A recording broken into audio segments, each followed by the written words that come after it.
विशाल और बंद कंपनी का रहस्य। रात का समय था।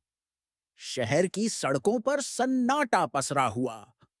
दूर कहीं कुत्तों के भौंकने की आवाज आ रही थी। विशाल अपने ऑफिस से सीधे उस पुरानी कंपनी की तरफ बढ़ रहा था। उसके हाथ में सिर्फ एक छोटी सी टॉर्च और फाइल रखने का बैग था।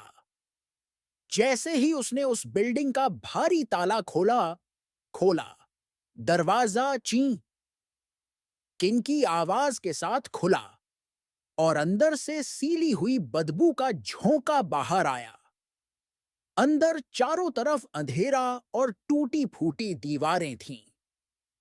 मकड़ी के जाले छत से झूल रहे थे और हर कदम पर टूटा कांच चरमराता था। विशाल की टॉर्च की रोशनी पुराने ऑफिस की टेबलों और अलमारियों पर पड़ रही थी। अचानक ठक ठक ठक, जैसे किसी ने लोहे की अलमारी पर हरी अस हाथ मारा हो। विशाल ठिठक गया। पसीना माथे पर छलक आया। उसने अपने आप को संभालते हुए सोचा, शायद हवा से कुछ गिरा होगा। लेकिन तभी उसे साफ दिखा, एक काली छाया बिल्डिंग के भीतर रोशनी की पहुंच से ठीक बाहर खड़ी थी। वो छाया धीरे धीरे उसकी तरफ बढ़ने लगी। हर कदम के साथ जमीन पर परछाई लंबी होती जा रही थी। विशाल के हाथ कांपने लगे, पर उसने टॉर्च सीधा उस छाया की तरफ तान दी। और तभी चेहरा साफ हुआ। वो उस कंपनी का पुराना चौकीदार था।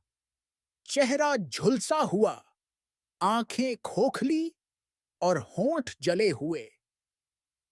उसने टूटी हुई डरावनी आवाज में फुसफुसाकर कहा, मुझे उस रात आग से बाहर निकलने का मौका नहीं मिला। मेरी आत्मा अब भी इन फाइलों से बंधी है। इन्हें बाहर ले जाओ। विशाल के कदम सुन्न पड़ गए। सांस रुक सी गई। लेकिन हिम्मत करके उसने पास जाकर वो फाइलें उठा लीं। जैसे ही उसने फाइलें हाथ में लीं, छाया पीछे हटने लगी।